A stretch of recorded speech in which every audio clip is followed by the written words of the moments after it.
Dia diakui sebagai jenius pedang tercantik di seluruh sekolah. Namun sekarang, dia terluka parah oleh kakak kandungnya sendiri. Saat Choi Ahrin hendak dibunuh. Pada saat kritis, aku turun tangan dan menyelamatkannya. Saat ini, aku menatap dingin Choi Jin Geom. Choi Jin Geom berkeringat dingin. Dia memperingatkanku untuk tidak ikut campur urusan keluarga Choi. Mendengar itu, tatapanku semakin dingin. Keluarga macam apa yang tega melukai adik perempuan mereka sendiri? Dulu, aku sendirian membantai seluruh dunia monster dan diakui dunia sebagai yang terkuat. Namun, saat menantang menara kemusnahan, aku terluka parah oleh bos. Meskipun aku mengalahkan penguasa menara, aku juga tetap tertinggal di sana selamanya. Namun, jiwaku bereinkarnasi ke dunia 300 tahun kemudian. Setelah terlahir kembali, aku berencana hidup biasa dan menikmati hidup. Siapa sangka, tiba-tiba muncul antarmuka sistem di hadapanku. Menara kemusnahan akan muncul 5 tahun lagi, memerintahkanku untuk bersiap. Hal ini membuatku tercengang. Sepertinya aku tak bisa lepas dari takdir untuk menjadi kuat. Keinginanku untuk hidup santai mungkin akan sirna. Kemudian, antarmuka muncul lagi dan memberiku misi. Aku harus mencari senjata dan ingatan yang hilang. Lokasinya ada di bawah tanah rumah suci Valhalla. Aku tidak terlalu mengerti misi ini.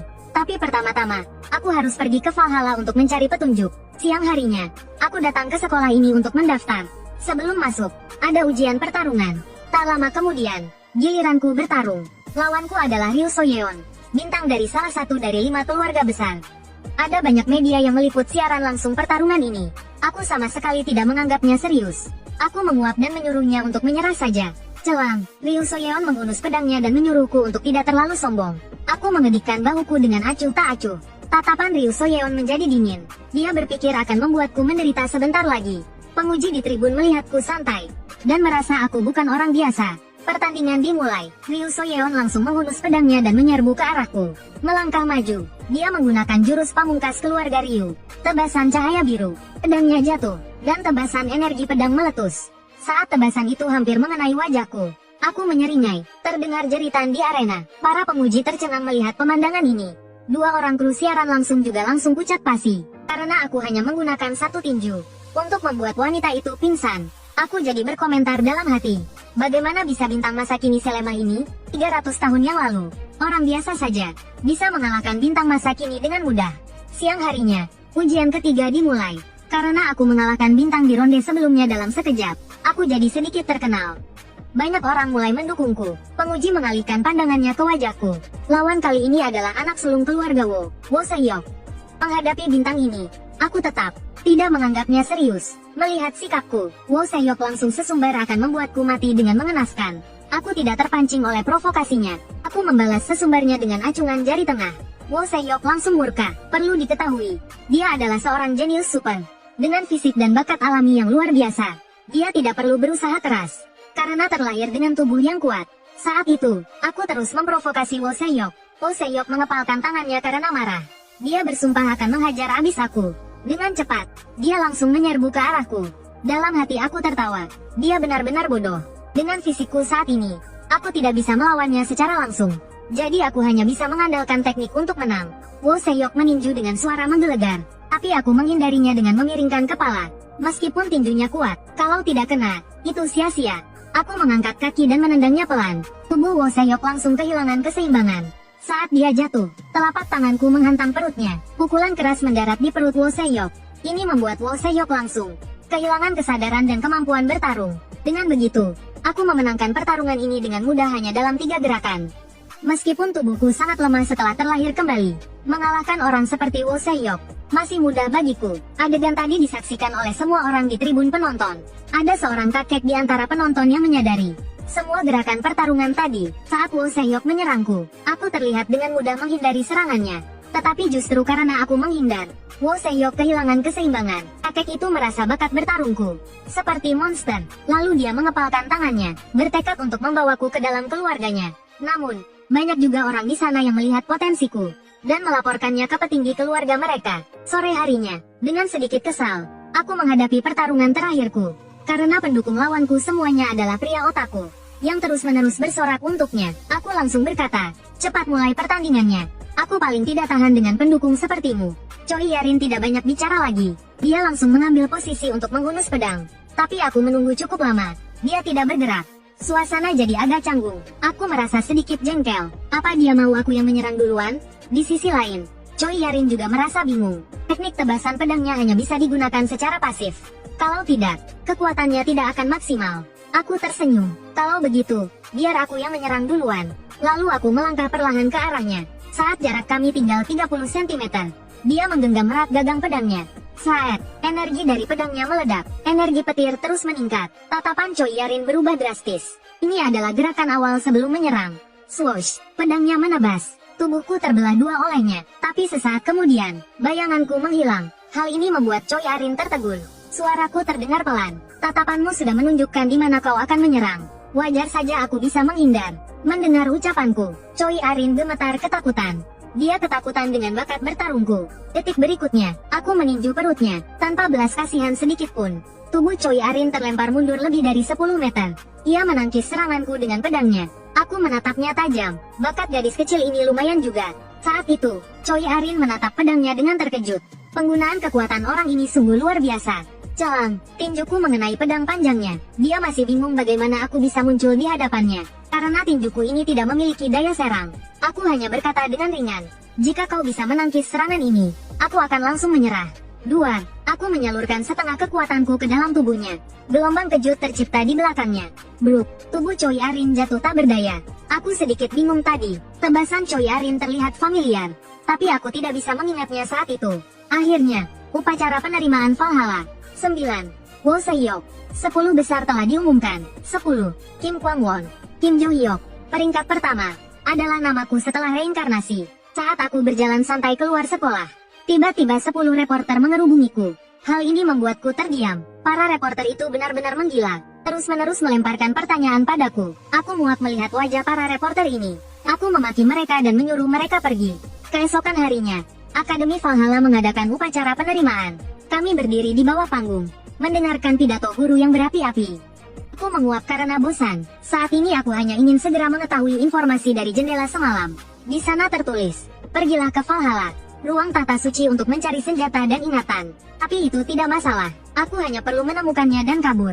Setelah upacara penerimaan selesai, kami pergi ke ruang pengalaman pertarungan virtual. Instruktur melihat anggota kelasku dan langsung pusing.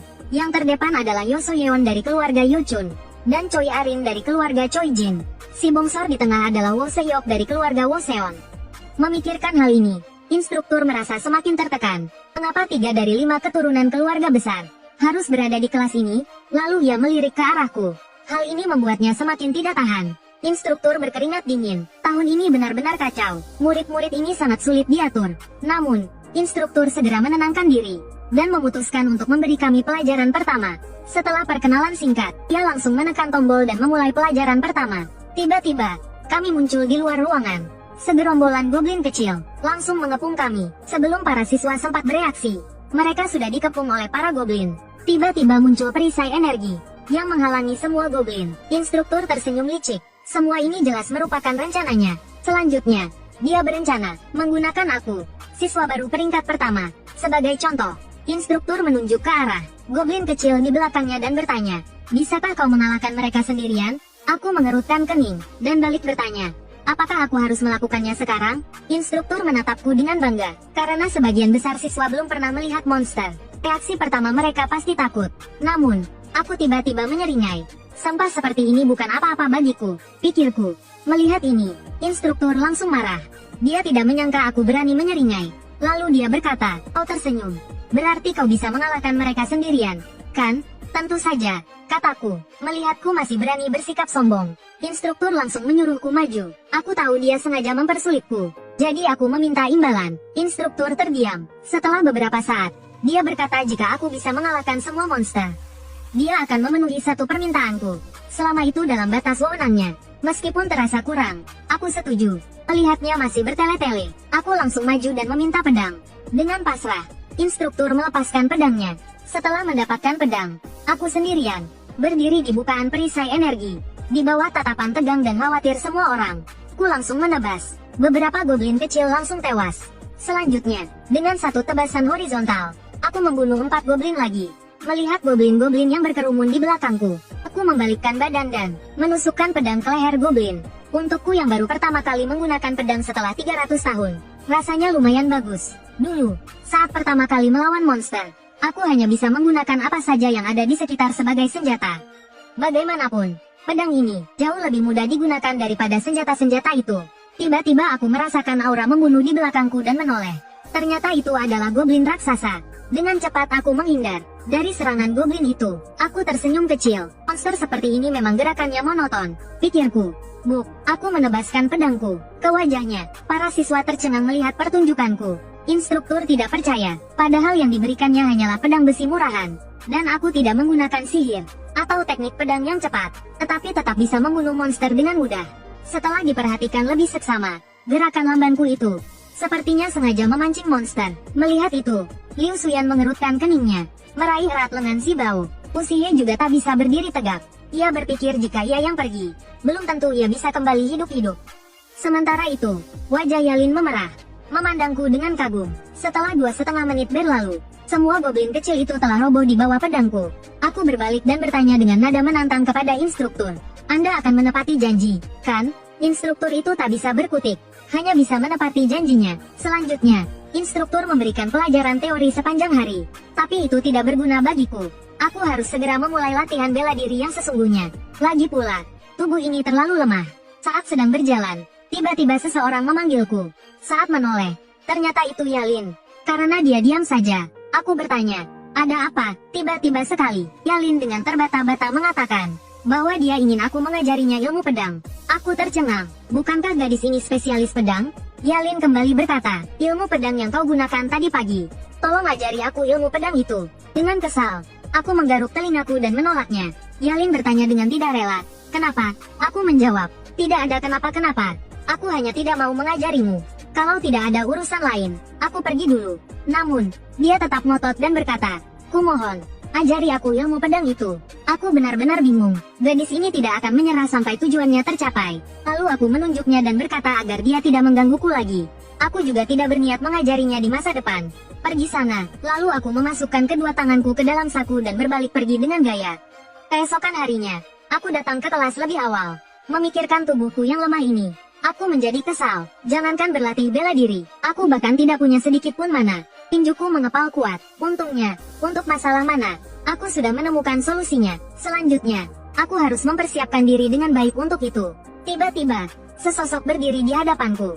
Saat kulihat, ternyata itu Lodil, dari cabang keluarga Bentrik. Dia langsung bertanya kepadaku, kau ingin mendapatkan kekuatan? Jika kau menjadi bawahanku, aku akan memberimu berkah dari tahta suci Bentrik kami.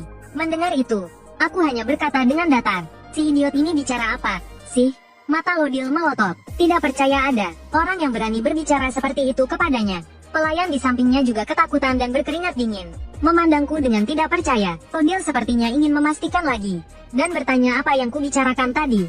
Aku menjawab dengan tenang, dari awal aku sudah menunjukkan sikap tidak tertarik. Kau tidak lihat, dasar idiot buta. Lodil sangat marah, dan bersumpah akan mencabik-cabikku. Saat aku hendak maju dan bertindak, instruktur bersuara melarangku. Melihat bahwa aku tak bisa melawan instruktur tempur Li Sangchul, Lodil pergi dengan marah bersama pelayannya. Tak lama kemudian, hari sudah sore. Aku berjalan pulang dari sekolah. Hari ini, tidak hanya aku tidak mendapat apa-apa, malah ada bocah menyebalkan yang menemuiku pagi tadi. Saat aku semakin kesal memikirkannya, Arin muncul lagi di belakangku. Terasakan ada orang di belakangku. Aku menoleh. Yang ku dengar tetap kalimat yang sama. Tolong ajari aku ilmu pedang. Ternyata gadis menyebalkan ini lagi. Aku langsung berkata, kau juga mau dimarahi? Sementara itu, Lodil yang marah pulang ke rumah. Ia menjambak rambut pelayannya, Yulia. Ia berniat melampiaskan semua amarahnya pada Yulia. Dengan kejam ia berkata pada Yulia, kau masih mengira dirimu putri tertua keluarga Paris. Lalu, berat, asteris. Ia membanting Yulia ke lantai dengan keras, dan menyuruhnya memberitahu Disera dan keluarga Sunrise dari kelas 2, bahwa ada seseorang yang perlu mereka beri pelajaran. Yulia hanya bisa menurutinya dengan patuh. Kembali padaku, setelah menolak Arin, aku berbalik dan pergi. Tapi ternyata dia malah mengikutiku. Sampai ke asrama, aku berbalik dan berkata, kau mau apa? Aku sudah sampai di depan asrama. Kau mau mengikutiku sampai kapan? Arin tetap dengan kalimat yang sama. Tolong ajari aku ilmu pedang. Aku merasa dia seperti burung beo, terus saja menggangguku. Untuk benar-benar menyingkirkannya, aku langsung berkata, biaya per pelajaran 10 juta won. Melihatnya tampak berpikir, aku pikir dia akhirnya tidak akan menggangguku lagi. Saat itu, dia tiba-tiba meminta ponselku. Setelah mengambil ponselku, Arin menekannya dengan cepat. Selesai. Ia mengembalikan ponselku dan berkata, aku hanya bisa transfer kalau nomor rekeningku tersimpan di ponselmu. Aku melihat ponselku dan dia benar-benar mentransfer 100 juta won. Tindakannya membuatku terkejut. Lalu Arin berkata, sekarang kau bisa mengajariku, kan? Ku terkekeh. Aku langsung berkata tidak mau mengajar dan mengembalikan uangnya. Malam harinya, aku sedang berusaha mengumpulkan mana di kamarku. Tapi tubuh sampah ini membuatku segera menyerah. Tapi Arin benar-benar membuatku kaget. Bagaimana bisa seorang murid dengan santainya mentransfer 100 juta won ke orang lain? Sudahlah, aku akan mencari sesuatu dulu. Dengan begitu, masalah uang dan mana bisa teratasi. Setelah berkata begitu, aku memakai pakaian dan ranselku untuk mencari ruang rahasia. Beberapa saat kemudian, aku tiba di pegunungan Valhalla dan langsung mulai mencari lokasi ruang rahasia bisa ditemukan. Dengan bola spiritual yang bereaksi terhadap manaku, tak lama kemudian, aku menemukannya. Lokasi salah satu gudang rahasia. Tanpa basa-basi, aku langsung menggali. Seandainya aku tahu bakal selelai ini, harusnya aku membangunnya di tempat yang dangkal. Saat itu dunia sedang dalam krisis. Tidak ada tempat aman untuk menyimpan hartaku. Jadi aku membangun gudang rahasia dan menyimpan semua hartaku di dalamnya. Setelah menggali semalaman, akhirnya aku menemukan pintu besi besar. Sebuah lubang kunci muncul di hadapanku. Aku segera menggunakan sihirku yang lemah. Karena lubang kunci ini tidak bisa dibuka dengan kunci biasa, aku harus membentuk gumpalan sihir ini menjadi sebuah kunci. Lalu, asterisk klik, kunci itu masuk ke lubang kunci.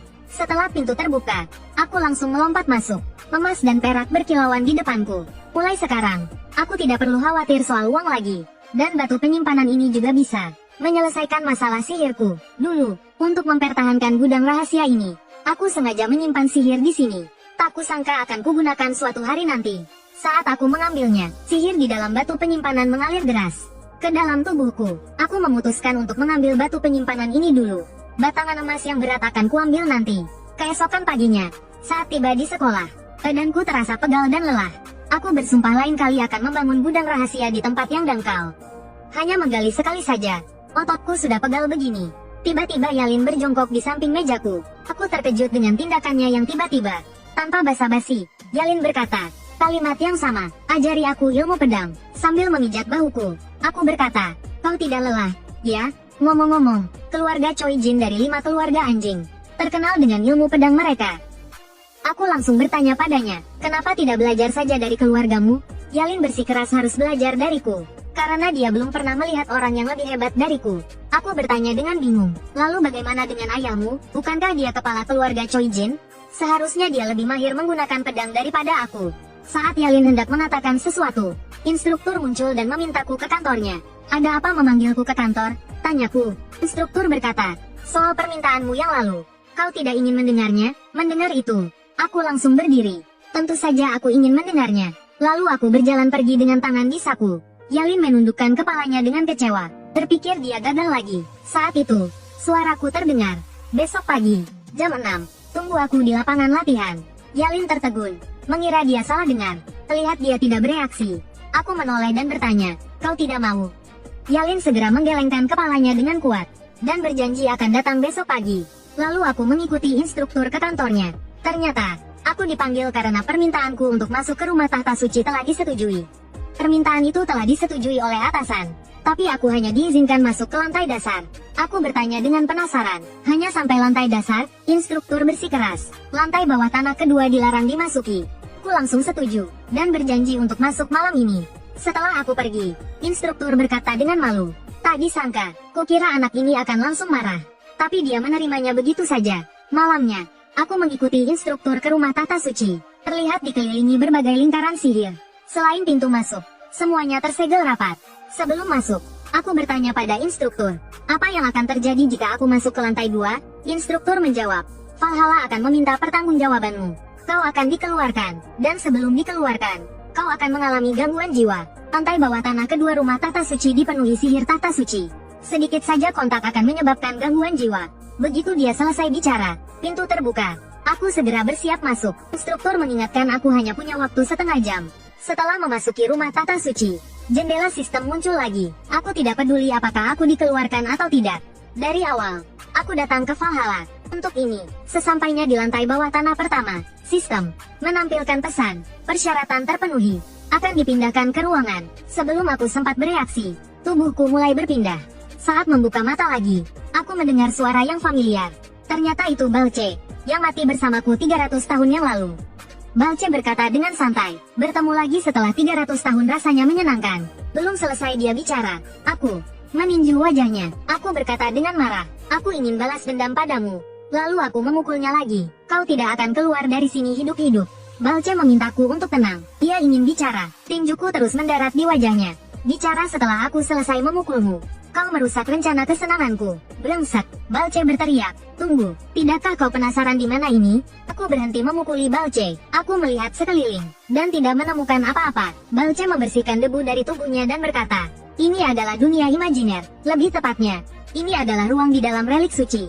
Yang kau lihat hanyalah tubuh yang diwujudkan oleh dunia imajiner. Tubuh asliku sudah lenyap 300 tahun yang lalu. Jadi, Balce sejak awal berada di dalam relik suci ini. Dan sekarang dia telah menjadi tahta suci. Memikirkan itu, aku memukulnya lagi. Lalu aku menunjuk Balce dan berkata, aku tidak peduli kau menjadi tahta suci. Aku hanya ingin tahu apakah jendela transparan itu. Ulahmu, Balce bilang dia tidak tahu. Karena dia juga menerima notifikasi itu. Notifikasi itu memberitahu Balce untuk menghubungi aku yang terlahir kembali. Untuk mendapatkan kembali ingatannya. Kedatanganku membuat Balce teringat seseorang yang mencurigakan. Orang yang menjadikan Balce sebagai penguasa menara kemusnahan. Mendengar itu, aku penuh dengan pertanyaan. Aku segera bertanya siapa orang itu. Namun, bagian ingatan Balce itu tersegel. Dia sama sekali tidak mengingatnya. Selanjutnya, aku memberitahu Balce informasi di jendela statusku. Tapi teks di bagian bawahnya tertutup kotak dan tidak bisa dibaca. Balce bilang mungkin ingatannya belum pulih sepenuhnya. Tapi pedang desa pengrajin sudah ditemukan. Secara alami, dia akan mengingatnya. Aku mengangkat alis dan bertanya, kau menemukan senjataku? Ternyata senjata itu selama ini bersama Balce, dan telah menjadi relik suci. Setelah mendapatkan pedang desaku, aku keluar, mengatakan beberapa alasan. Setelah mengelabui instruktur, aku pergi. Sesampainya di tempat yang sepi, aku membuka telapak tanganku. Saat berikutnya, pedang desa muncul di tanganku. Kebetulan informasi di jendela notifikasi telah diperbarui, dan membutuhkan pedang desa untuk menyelesaikannya. Saat itu, sekelompok berandalan berkerumun mendekatiku. Ternyata mereka disuruh Lodil untuk menghajarku. Putra tertua keluarga Sunrise, Rayleigh. Tanpa basa-basi, Rayleigh mengirim anak buahnya yang botak, bersenjatakan tombak untuk memukulku. Sebelum dia bicara, aku maju, dot dan menendangnya. Lalu, tendangan tinggi mengenai kepalanya. Si botak terlempar ke belakang ke arah kerumunan. Dia menabrak dinding dan langsung pingsan. Rayleigh hendak berbalik dan mengancam. Tapi dia terkejut. Di tanganku, entah sejak kapan muncul sebuah senjata. Lalu dalam sekejap, satu persatu berandalan itu tumbang. Si gemuk berambut merah mengeluarkan kata-kata kasar. Dia langsung mengeluarkan belati. Sebelum dia sempat bereaksi, pedang desaku sudah berada di bahunya. Buk, pedang itu menghantam wajah si gemuk. Hanya dalam beberapa detik, 2 atau 3 berandalan telah kukalahkan. Si rambut pirang ketakutan dan berkeringat dingin. Dia sama sekali tidak tahu ilmu pedang apa yang kugunakan. Karena aku hanya mengayunkannya sambil berjalan maju. Orang-orang di sekitar seolah-olah maju dan meminta dipukul. Kalian tidak perlu bergerak. Aku tetap akan menghancurkan kepala kalian. Rayleigh langsung tidak tahan lagi. Dia mengangkat pedangnya, siap menyerangku. Tapi sebelum dia bergerak, pedang desaku sudah menempel di perutnya. Aku mengejeknya. Lalu, aku mendorong gagang pedang desa. Energi yang besar langsung menembus tubuh Rayleigh. Tak disangka, dia langsung pingsan. Aku menamparnya hingga dia bangun. Aku memaksa Rayleigh untuk mengaku kenapa mereka mengerumuniku. Rayleigh tidak menyebutkan dalang di balik ini. Dia bilang hanya ingin memberi pelajaran kepada peringkat pertama tahun pertama. Melihat kesetiaannya, aku hampir menangis terharu. Setelah itu, aku mengambil tasku dan bersiap pergi. Rayleigh mengancam, jika ini tersebar, kau pasti akan dikeluarkan dari sekolah. Aku menggaruk telingaku. Beberapa siswa kelas 2 menghajar junior kelas 1. Malah semuanya babak belur. Kalau berita ini tersebar, kamu masih punya muka untuk sekolah? Mendengar itu, Rayleigh mengepalkan tinjunya dengan keras. Lihat dia tidak melawan lagi. Aku berbalik dan pergi. Keesokan paginya aku pergi ke ruang latihan fisik Valhalla. Aku pikir aku akhirnya bisa berlatih dengan baik di sini. Tiba-tiba, suara Balce terdengar di kepalaku. Kenapa kau kesini? Aku terkejut. Balce bilang dia sedang berbicara kepadaku dari dalam pedang desa yang kusimpan. Lalu aku merasa lega. Lagi pula, dia pernah menjadi raja penghancur. Akan jadi masalah besar jika dia dibebaskan. Lalu aku bertanya pada Balce, apa tidak apa-apa aku mengambil pedang desa yang merupakan artefak suci ini? Setelah mengetahui Balce menggunakan kemampuan replikasi untuk menyalin pedang desa dan meninggalkannya di sana, aku bertanya-tanya mengapa pedang desa memiliki Kemampuan penyimpanan dan replikasi. Balce menjawab bahwa setelah dia bangun, semua kekuatannya telah hilang, tetapi replikasi dan penyimpanan selalu bisa dia gunakan. Dia juga tidak tahu mengapa. Saat itu, Yerin muncul di hadapanku. Yerin langsung bertanya apakah aku bisa mengajarinya ilmu pedang sekarang. Aku langsung menolak. Kita harus mulai dengan latihan fisik. Yerin terlihat bingung, tidak tahu mengapa harus mulai dengan latihan fisik. Aku berbalik dan berkata, kalau tidak mau, ya sudah. Yerin buru-buru mengatakan dia bersedia berlatih fisik. Aku berbalik dan menyuruhnya mulai dengan pemanasan. Alasan aku menyuruhnya berlatih fisik adalah agar dia dapat menyerap mana dengan baik. Mengendalikan mana juga akan menjadi lebih mudah. Tren saat ini agak aneh. Fisik mereka belum terlatih dengan baik, tetapi mereka sudah ingin berlatih mana.